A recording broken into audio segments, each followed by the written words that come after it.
മോഹിനിയാട്ടം എന്ന ചിത്രത്തിലാണ് സന്തോഷ് അവസാനമായി അഭിനയിച്ചത്. 100-ലധികം സിനിമകളിലും ചില ടെലിവിഷൻ പരമ്പരകളിലും സന്തോഷ് അഭിനയിച്ചിട്ടുണ്ട്.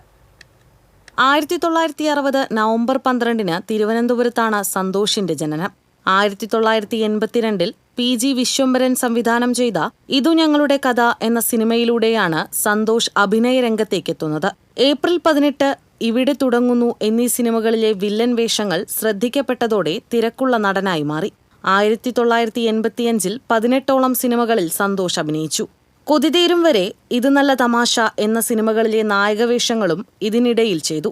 1986 ഇറങ്ങിയ യുവജനോത്സവം എന്ന സിനിമയിലെ നിസാർ എന്ന പോസിറ്റീവ് റോൾ, 20-ാം നൂറ്റാണ്ട് എന്ന ചിത്രത്തിലെ ജാക്കിയുടെ വലംകൈയായ ലോറൻസ് തുടങ്ങിയ വേഷങ്ങൾ ശ്രദ്ധിക്കപ്പെട്ടു. മുളമൂട്ടിൽ അടിമ, പെരുവണ്ണാപുരത്തെ വിശേഷങ്ങൾ, കടത്തനാടൻ അമ്പാടി, വിഷ്ണുലോകം, ഒരു അഭിഭാഷകന്റെ കേസ് ഡയറി തുടങ്ങിയ സിനിമകളിൽ മികച്ച കഥാപാത്രങ്ങളെ അവതരിപ്പിച്ചു. ഏറെക്കാലം ഗുരുവായൂരിനടുത്തുള്ള ഇരിങ്ങപ്പുറത്തായിരുന്നു സന്തോഷ് താമസിച്ചിരുന്നത്. അടുത്ത കാലത്താണ് തിരുവനന്തപുരത്തേക്ക് താമസം മാറ്റിയത്. TCV news, Thrissur.